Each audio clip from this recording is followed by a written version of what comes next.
Hello दोस्तों, ये है question number 1 of exercise 4.2। Question is which of the following options is true and why. दोस्तों, इस question में हमें एक इक्वेशन गिवन है और हमसे पूछा हुआ है कि इस इक्वेशन का एक यूनिक सॉल्यूशन होगा, सिर्फ 2 सॉल्यूशन होंगे या इनफाइनाइटली मेनी सॉल्यूशंस होंगे। ओके, तो अब हमें आंसर देना है इन 3 ऑप्शंस में से कौन सा ऑप्शन सही है। देखिए दोस्तों, सबसे पहले तो हम इस इक्वेशन को देखते हैं। इक्वेशन है y is equal to 3x plus 5। दोस्तों, ये इक्वेशन जो है ये कौन सी है? लीनियर इक्वेशन इन 1 वेरिएबल है या लीनियर इक्वेशन इन 2 वेरिएबल है? चलिए सबसे पहले ये चेक करते हैं। दोस्तों, इस इक्वेशन को जनरल फॉर्म में लिखते हैं। देखिए, जनरल फॉर्म होती है ax plus by plus c is equal to 0। तो इसे हम जनरल फॉर्म में कैसे रिप्रेजेंट करेंगे? हम y को इज इक्वल टू के राइट साइड पे ले आएंगे, तो इक्वेशन होगी 3x minus y plus 5 is equal to 0। y उधर प्लस में था, इज इक्वल टू के राइट साइड आके माइनस हो गया। तो अब ये इक्वेशन है। ओके, अब दोस्तों इस इक्वेशन में a की वैल्यू क्या है? 3 है और b की वैल्यू क्या है? -1। y के आगे माइनस का साइन है तो -1। अब दोस्तों हमने पढ़ा हुआ है कि एक इक्वेशन में अगर a और b की वैल्यू नॉट इक्वल टू 0 है तो वो लीनियर इक्वेशन इन 2 वेरिएबल है। तो अब इस इक्वेशन में भी a और b की वैल्यू 0 के इक्वल नहीं है। 3 और -1 आर नॉट इक्वल टू 0। तो इसीलिए दोस्तों हम ये कह सकते हैं कि ये जो इक्वेशन है ये लीनियर इक्वेशन इन 2 वेरिएबल्स है। और दोस्तों याद कीजिए, हमने ये पढ़ा हुआ है कि लीनियर इक्वेशन इन 2 वेरिएबल्स के इनफाइनाइटली मेनी सॉल्यूशंस होते हैं। तो ये जो थर्ड ऑप्शन है ये बिल्कुल सही है कि ये equation y is equal to 3x plus 5 इसके इनफाइनाइटली मेनी सॉल्यूशंस होंगे।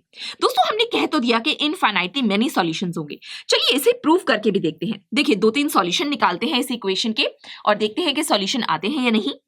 दोस्तों, सॉल्यूशन हमेशा ऑर्डर्ड पेयर की फॉर्म में होता है, मींस x पे बेस्ड y का सॉल्यूशन आएगा। ओके, जो हम सॉल्यूशन लिखते हैं उसमें हम x की वैल्यू लिखते हैं और y की वैल्यू लिखते हैं। सबसे पहले x की वैल्यू और फिर उसके बाद y की वैल्यू। ओके, तो देखिए सबसे फर्स्ट सॉल्यूशन होगा, इक्वेशन है y is equal to 3x plus 5।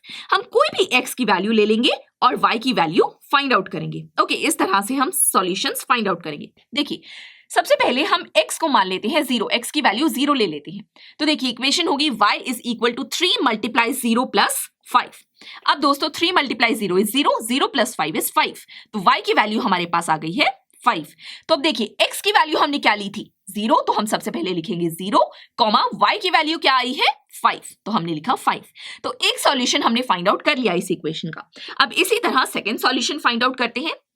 देखिए इक्वेशन है y is equal to 3x plus 5। अब हम x की कोई भी वैल्यू ले लेंगे, 1 ले लेते हैं। देखिए y is equal to 3 multiply 1 plus 5, x की वैल्यू हम 1 लेंगे। तो देखिए इक्वेशन होगी y is equal to 8। 3 multiply 1 is 3, 3 plus 5 is 8। तो देखिए x की वैल्यू हमने ली थी 1 और y की वैल्यू हमारे पास आई है 8, तो 1,8। ओके, सबसे पहले x की वैल्यू लिखेंगे फिर y की वैल्यू। अब दोस्तों एक और सॉल्यूशन फाइंड आउट करके देखते हैं। देखिए अब हम x की वैल्यू ले लेंगे 2। ओके, तो देखिए इक्वेशन होगी y is equal to 3 multiply 2 plus 5। x की जगह पे हमने 2 पुट किया।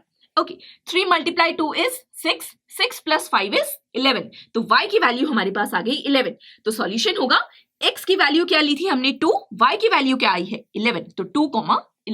ओके, तो देखिए दोस्तों इस तरह से आप x की इनफाइनाइट वैल्यूज ले सकते हैं और y की वैल्यूज फाइंड आउट कर सकते हैं और इसी तरह से हम इनफाइनाइट सॉल्यूशंस फाइंड आउट कर सकते हैं इस इक्वेशन की। तो दोस्तों थर्ड ऑप्शन बिल्कुल सही है, y is equal to 3x plus 5 linear equation in 2 variables है, तो इसके इनफाइनाइटली मेनी सॉल्यूशंस होंगे। तो ये था क्वेश्चन नंबर 1। अब हम मिलेंगे नेक्स्ट लेक्चर में जिसमें हम क्वेश्चन 2 सॉल्व करेंगे। आई एम श्योर स्टूडेंट्स, आपको ये लेक्चर काफी पसंद आया होगा और ऐसे ही मजेदार तरीके से अपने हर एक कॉन्सेप्ट क्लियर करने के लिए डाउनलोड कीजिए PU Stack ऐप को, जहां पर आपके पास और भी बहुत सारे ऑप्शंस होंगे, जैसे कि back exercise solutions, tip videos, sample papers and much more. So what are you waiting for? Download the app now.